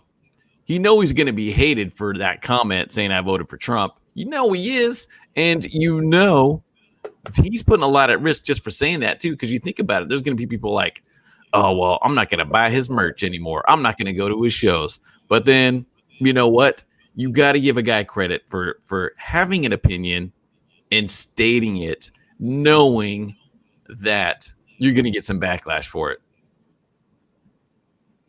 I mean, knowing that you're going to be able to stand on your feet still too, that's the thing. Because if it's just like, look, man, I'm Sam the Butcher up the street, I can get shouted down or canceled out or whatever. But when you're Chingo, it's like, look, bro, I got pretty deep crowd fan base. And if they want to roll with me, they can. If they don't, they don't. But this is what I'm talking about. You know what I mean? Yeah. Oh, And yeah. his stuff makes sense, though, dude. He doesn't sound like Alex Jones. He's not like, "Rawr, Biden's putting gay pills in the water so everybody loses their penis." You know, it's not like that. Like, but have you listened to his new stuff? A little bit here and there, but he does have some stuff that's like straight rap and not funny. Yeah, And it's kind of like, it's cool, it's all right, but it's not my go-to. You know what I mean? Yeah. I want to hear Palatero, man. I want to hear take you to the tamale stop. Or no, was it the taco truck? Taco shop. Taco truck. Yeah. They don't cost a lot. Like, that's what I want to hear. He got a song he got a song with Little Moco. Yeah, he does have a song with Little Moco. They coming from the border now we're here. Border now we're here. Coming from the border now we're here. Little Moco, Central Cali. Dude, what happened to Little Moco? Because he was the jump off. Why did he stop like making stuff? Dude, he started playing Fortnite. It has 10 million views on YouTube playing Fortnite. Are you serious? Yes, because I saw it. I was like, I told my son's 10. I'm like, nah, you can't watch Little Moco because he's got a foul mouth. I think he does. I was like, whoa, but he's funny. He's funny playing Fortnite. He's hilarious. Yeah, he's hilarious, really dude. Funny. Yeah, Little Moco is the bomb. Right, how many albums do you think this dude put out? How many albums do you think this cat put out? Which one? Chingo Bling? Yeah, Chingaling. Dude, he's been around for a while, so I'm saying like 7. Dude, I can't count this high. Hold on. 1, 2, 3, 4, 5, 6, 7, 8, 9, 10, 11, 12, 13, 14, 15, 16, 17, 18, 19, 20, 21, 22, 23, 24, 25. He has 25 albums, dude. 25 albums? He has 25 albums. And he started in 2000, so that's more than one a year. Yeah, no, he started in 2000. That doesn't even count for the 2000 mixtape. That starts in 2003, bro. So that doesn't count for the 2000 mixtape. Yeah, dude, I did not and one know comedy that. Special. That's amazing too. And he shouted out Baby Bash because he's from Houston, right? Too or something. And he was talking about Baby Bash. Yeah, they all knew each other. Yeah, like they all put each other on. Like even South Park Mexican, like that cat was down with them. They were all from Houston. That's why. Yep. And they all put each other on. They knew how to do things down there. Yeah. But I will say this. I think Chingo's making a lot of sense. You want to play just a little snippet of that video of the new Chingo Bling, what he acts like? Do you wait, you want me to load it up? Did you send it to me?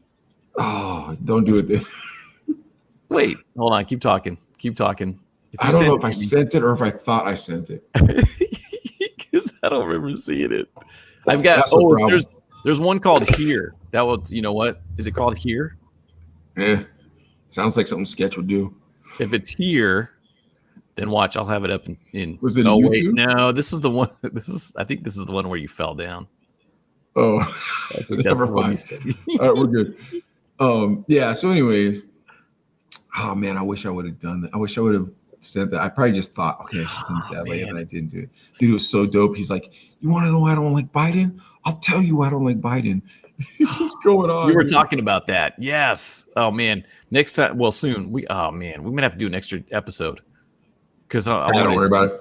I want to see. Oh, you want to tell your story? You got to tell your story about Chingo Bling. You met Chingo Bling. Yeah. Well, this is interesting because after Palatero Man came out, there was a huge street buzz about Chingo Bling, and was he getting radio play? Not really, because it was a lot of like kind of parody, funny, silly songs and stuff. And YouTube was kind of not really a thing yet, so you could only you had to kind of like hear the song. People would have it. It wasn't like. You get it at the swap meet. Yeah. You get it at what was that place you went to? Tango Verde. That's where the Tango Verde swap meet in Tucson. In Bakersfield, we got the at the Kern County Fairgrounds. There's a swap meet there. So I mean, you had to kind of find it. I mean, you couldn't go to like Your Tower Records and be like, "Hey, give me that Palatero Man." They didn't really have it, so it was kind of internet street, if that makes any sense. It was kind of passed around. Via the internet, probably email. You're emailing around, and we got a hold of it, and it was the funniest thing I'd ever heard. It was like, oh my gosh, Paletero, man. And we probably played it. Paco's probably gonna be mad, but I guarantee you we played that in the mix at when he was our PD over here in Bakersfield. But even I'm sure he had to laugh too, because Paletero, man, was so hilarious. And he did have a video for it, right? He was cruising around with a little ice cream cart. There, some kid made a fan video for him, and like people liked it so much that kid got like 30 million views. Holy! But it was the ice cream dude with the cart, right? Yeah, okay. Yeah, so we'd watch that and stuff, and that was so hilarious. And then, sure enough, one day, the boss was like, "Hey, Chingo Bling's coming through," and we're like, and I'm thinking like the Paletero man guy. I'm like last week. That Paletero Man song is the funniest song that's ever been written, dude. That song is so funny. So the boss was telling us, hey, Chingo Bling's going to come through. And I'm like, all right, well, that's cool. He's a cool dude. He's funny as heck. We don't really play anything on the radio in regular rotation with Chingo Bling, but okay. It was really, it was kind of strange in a weird way. And so I remember he came through. He was wearing his cowboy hat, his aviator sunglasses, the big dark, the huge sunglasses. He was rocking the he was wearing baggy shorts because this is probably 2005, 2006. So baggy was still the thing. Baggy shorts and those cowboy boots. And dude, I might be tripping here, but I feel like I remember he was carrying a chicken. But I can't. I felt like it, like he would walk around like kind of holding a chicken. But I can't. Don't quote me on that. I just thought because we had the hip hop station, but across the hall was the regional Mexican station. So I was kind of like, is he here for the hip hop station or the regional Mexican station? Like, so I didn't. But then he came in. He's like, hey, what's up, fool? Or whatever he said, And I was like, oh, hey, what's up? So we got drops and stuff, and we did everything. And Oscar, remember Proud Entertainment, Oscar, the promoter in town? Yeah. He somehow talked him in to go into a club gig we were at. What? Because this is and this you triggered my radio brain. It kicked back in because after you talked about him today, I was thinking about that. You know what? We had him at the club, and if you're in Bakersfield, it was at the Ice House, and at the time, it was a steakhouse called McGee's. But we'd had like Baby Bash there, we'd had Felly Fell there, we'd have a few other artists come through and stuff. And he actually rolled through, and in Bakersfield, if you remember this night, there's a couple names I remember, but I know for some reason Oscar talked him in to come into the club. Or maybe the station did, I don't know. But anyways, he was there, and we hung out with Chingo Bling. It was Halloween, and it was funny because he was dressed up Chingo Bling. It was Halloween? Yes. I'm gonna look because how did you lose that in the story? Dude, it just brain farts. I'm telling you, old age. Wait, hold on. It is. But you were like burning this story to the ground. Hold on, man. I gotta pick this story apart. All right, so let's do this again. Yeah, so this dude was just supposed to be doing drops. All right, hold on. This dude was supposed to just be doing drops, and he was an artist that you did not play at your radio station. That's correct, right? Yeah. Okay. Then next, he comes in and just like, "What's up, fool?" And you're like, "Oh, wait a minute, who is that?" And you see something that tells you maybe his chain that he's Chingo Bling, correct? Yes. Oh yeah. Just he was the Chingo Bling floss. I mean, from head to toe, you're just like, dang, look at this dude. And okay. Hold on. And then he was just supposed to do drops. Yeah, he was just coming through the station like a visit. And it's Halloween. Were you wearing a costume? Yeah, I'm sure I was. I felt like I was wearing kind of like, excuse me, ladies, for saying this, but it was a pimp outfit. So I had a big, huge hat. And a big, like a silk shirt with the chain and everything. And I feel like I had a cane that night. And he came through and we just kicked it, dude. And what was crazy is because people knew who he was, and it was all underground love. You know what I mean? In the true sense that Master P love, bro. Yeah, he didn't get radio play. Dude, and I guarantee you he didn't go across the street to the big Heritage CHR top 40 rhythmic station. He went to the little, kind of struggling, doing a 3 share, 4 share, up and coming, kind of new station still. We'd only been around for a year, year and a half. But we showed him love, and he appreciated that. And he came through. And again, I still picture him holding a chicken. Again, I could be wrong on that. But yeah, we hung So out. Chingo Bling, do it again for us. You don't want to go on the big podcast. You want to come on that little podcast with the two Asian guys that are talking about you. Come Yes. on our show. Come on, Chingo, just like you did that night with Adley. And we'll be the Chingo brothers for one night. I'm down to do Chingo that. Brothers as long as you want us to be. Come on this show. And we know a kid, Alex, that'll get you some bling. That's true. House of Bling, how can I help you? That's what the guy said when you called the phone. I'm serious, dude. And he's back to him saying, all right, so who's cooler, Chingo Bling or Rascal? Ooh. That's a tough call, man. Rascal's the homie, and we know him. Chingo Bling, I just met him, but he is super cool. I got you, Nut Rider.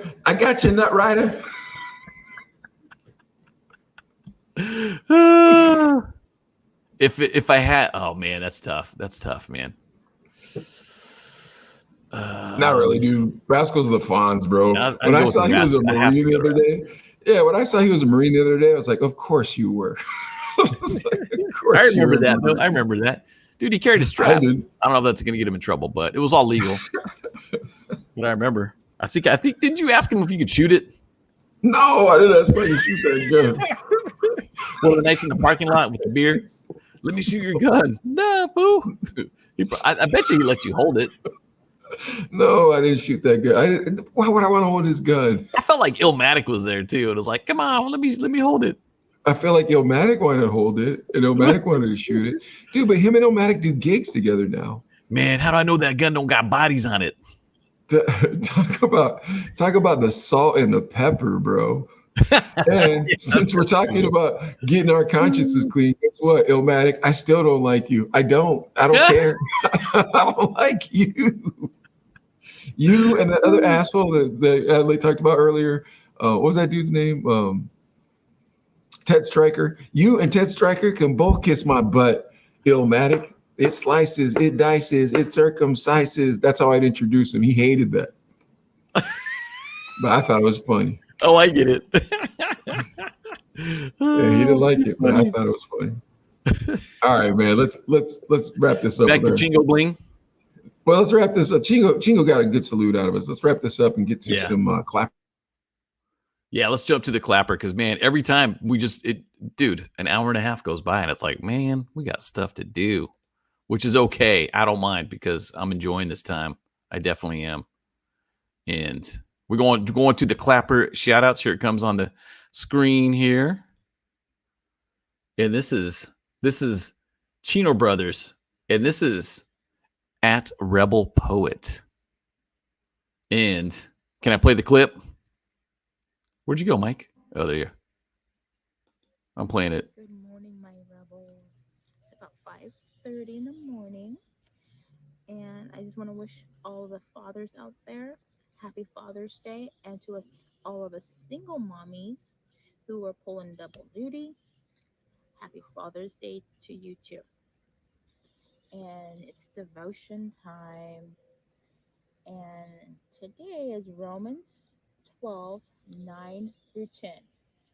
Our thoughts affect our attitude. Let your love be sincere, a real thing. Hate what is evil, loathe all ungodliness, turn in horror from wickedness, but hold fast to that which is good. Love one another with brotherly affection as members of one family. Give precedence in showing honor to one another.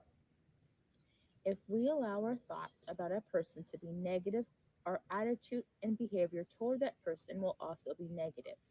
In order to love people, we must make a decision to think good thoughts about them. God's word teaches us to always believe the best of people. Our love should be sincere. If we are paying attention, if we are praying for an individual, but thinking negative thoughts about what he is like and how he will probably never change, our prayers will be negated by our negative thinking. It is important to have a loving attitude toward people, an attitude that is filled with mercy and kindness.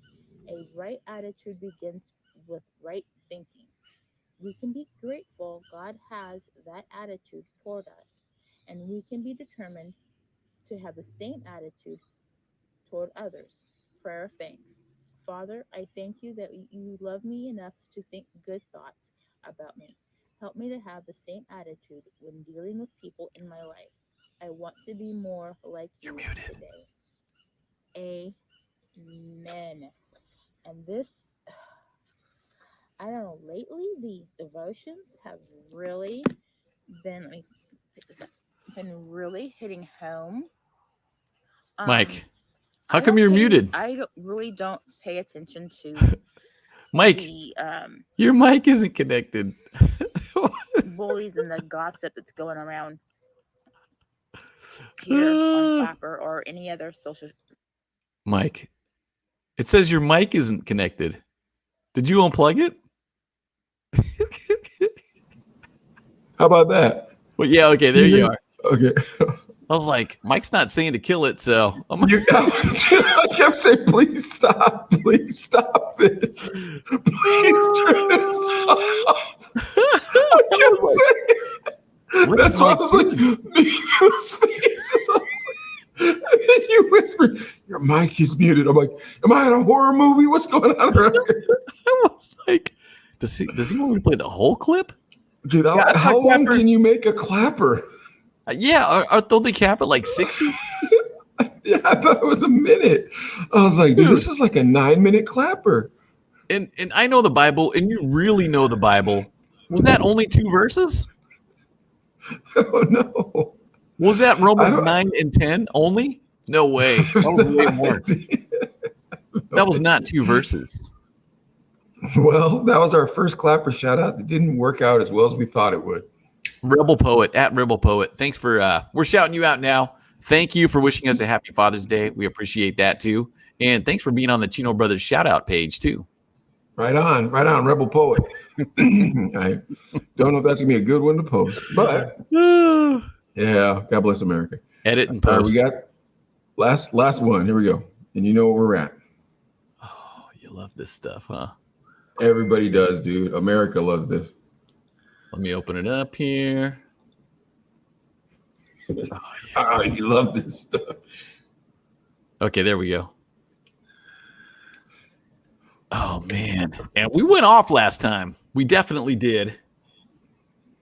And now, look, I don't know if this is this directed at me?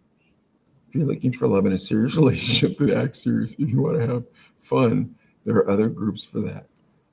Ah, dude, that can't be directed at you. That can't be. I hope not. Because there's love. I'm looking. Let me see if we got any, because there was some.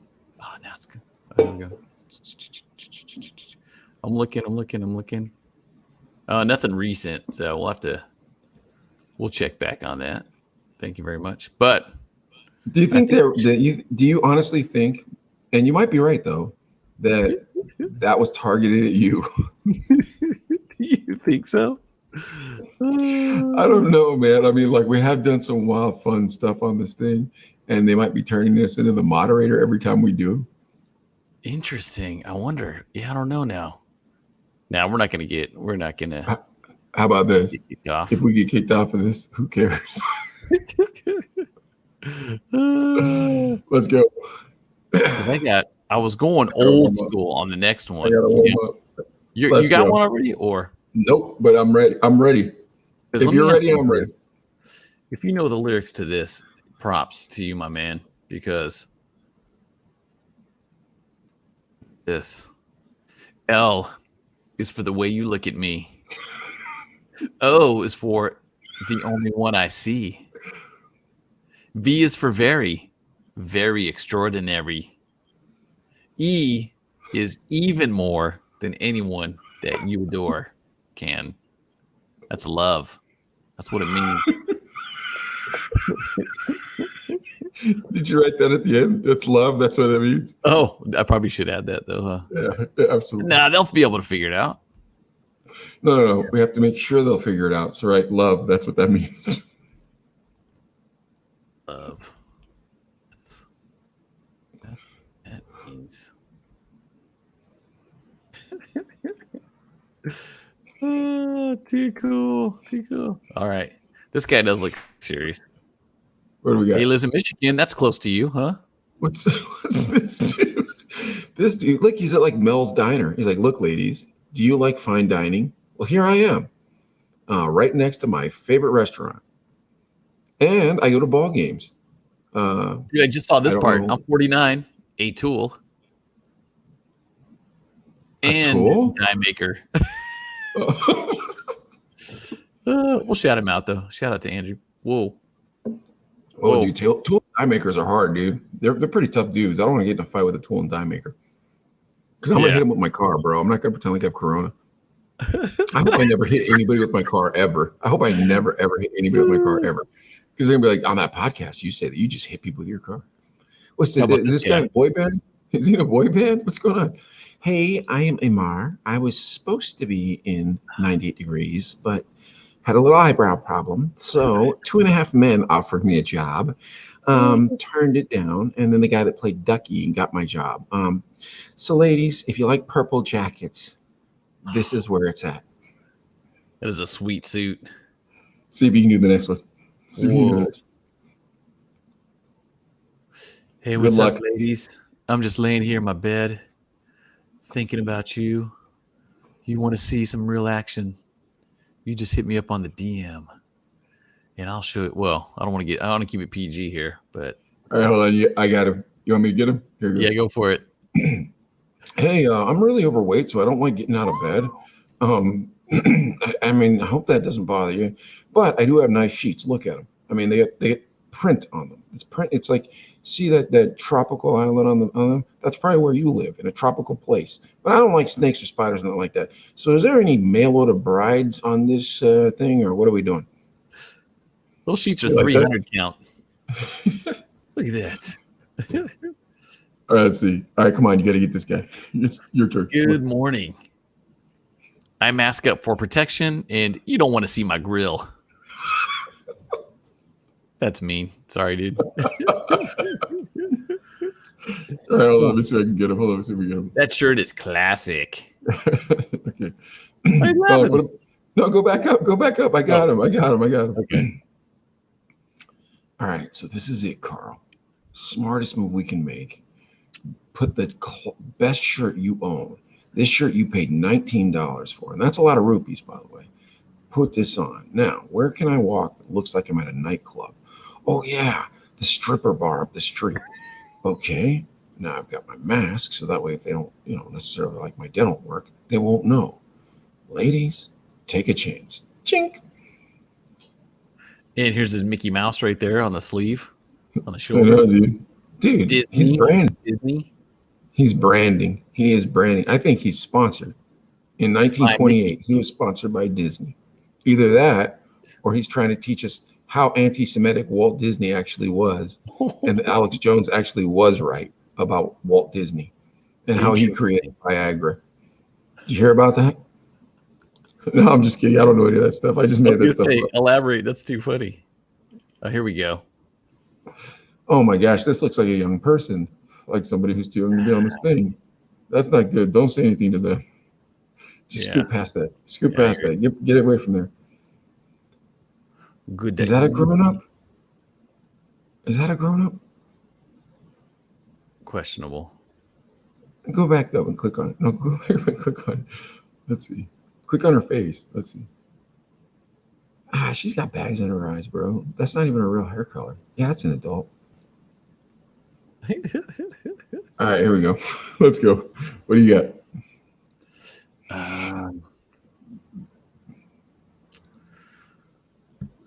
Did I do this one before? Sugar.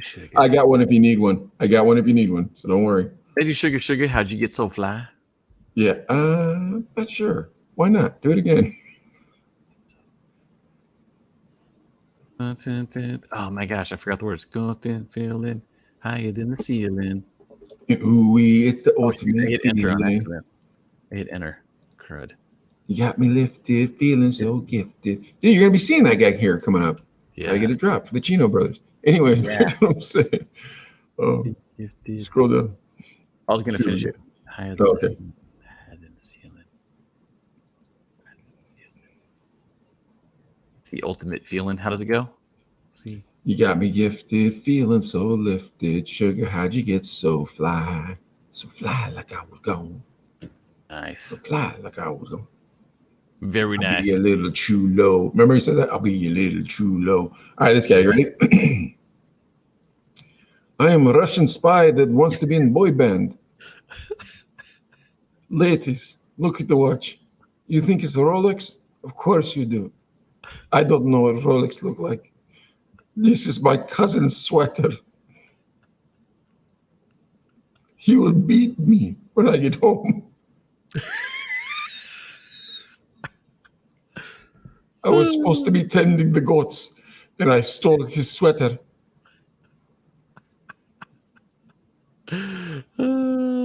This scarf is made of goat hair.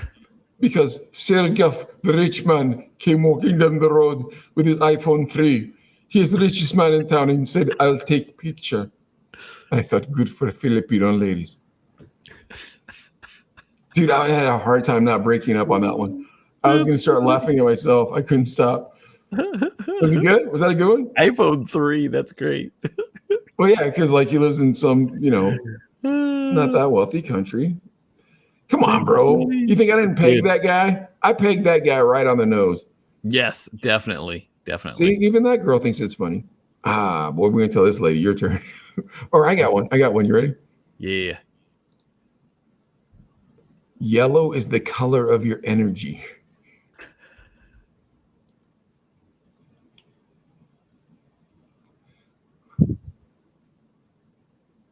Yellow is the color. Yeah. Remember that song by That's 311? 311, right? Oh, yellow is the Yellow is color the of your energy.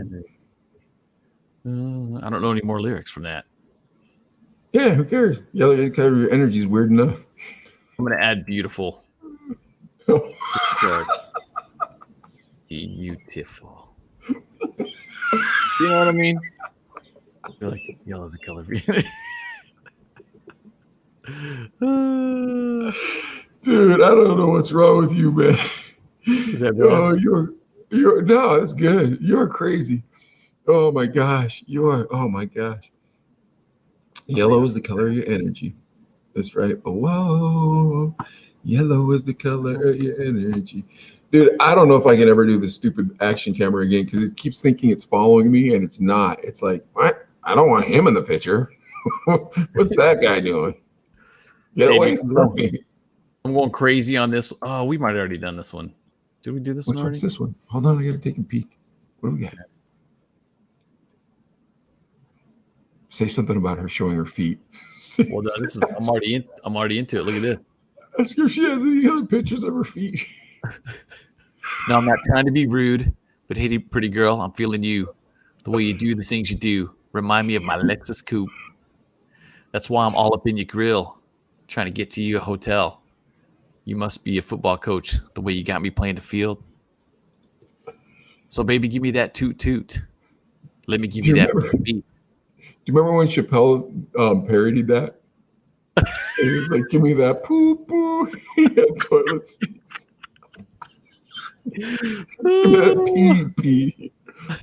All right, whatever line you're ending on the song, right afterwards, ask her, "Do you have any more pictures of your feet?" Like, hey, do you have any more pictures of your feet? So she says. Wait, oh, if I put enter, I want to go to the next line. Shoot, okay. Do you have of your feet? Asking for a friend. Oh, I'm not doing that. That's too funny. Asking for a friend.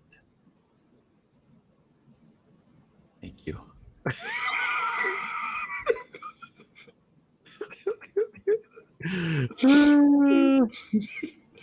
Do you think good?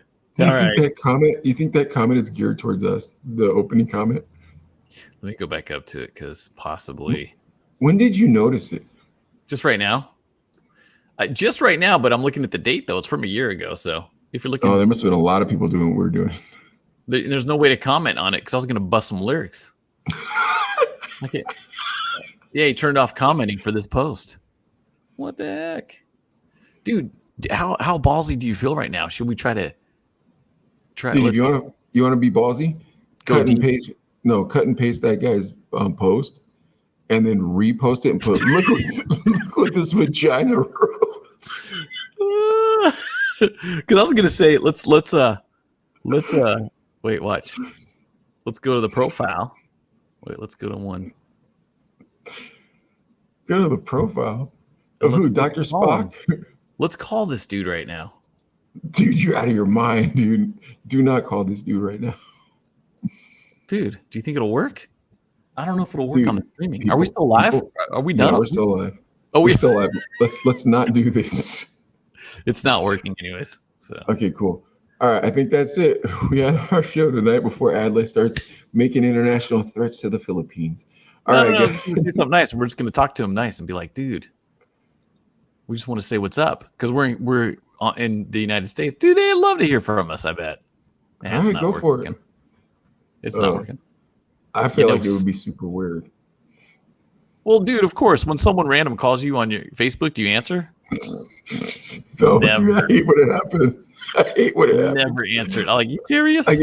I get freaked out. I'm like, who has this? What pervert's trying to show me his wiener? I can't do this. Dude, well, we can That even. Do you think if we called Rascal right now, he would answer? Do you have his phone number? No, but just on the Facebook Messenger. Nah, we gotta save that. Bro, you are no, that's GAY, bro. You can't do it, man. Like, it's too far up this dude's nutsack, bro. Like, he's cool, but like I ain't Mickey Mouse clubbing it. Illmatic? What about Illmatic? Oh, I'll crank call Illmatic, but let's wait till like 3:00 in the morning to do that. But he'll know it's us because it'll be our name coming up. Dude, the messenger totally broke. It's just not working. Well. All right, dude. Let's wrap her up. That was a great show. Oh my gosh. Goodness. That was a great show. Nice camera work. I don't know about that lighting though. Nobody It's a little bit chimed in on different. It is a little bit different this time too. So thank you for everybody watching tonight's episode. Oh, The we're Chino still Brothers live? season. I was gonna do this right now. You know what this looks like? This looks like I'm on the news. Look, officer, I had no idea how old they were, and they said that marijuana wasn't illegal in this state. I didn't know they were minors. Okay, I just didn't know. What was I gonna do? Nobody cut that clip up and put it out. Yeah, when Rebel Poet was doing the Bible verses, you were doing that, and I was like, "What, dude? His mic's off. I don't know what he's doing." I was trying to tell you. I was like, dude, pause it. This is very long. Please pause it. My bad. All right, we gotta go.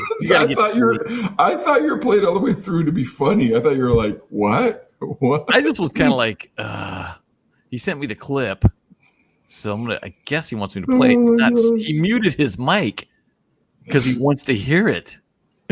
We gotta go to sleep, man. It's getting late. Yeah, all right, everybody. Thank you for watching the Chino Brothers episode 15. Join us Tuesdays and Thursdays, 6 p.m. Cali time. New 9 formula. It's all going to be stories about celebrities we've met from the 90s hip hop era. Yeah. Follow us on Facebook, Instagram, and Twitter. All that. And YouTube, Clapper. Twitch. Yeah. YouTube, all Twitch. Yeah. We want Thank Twitch you. money.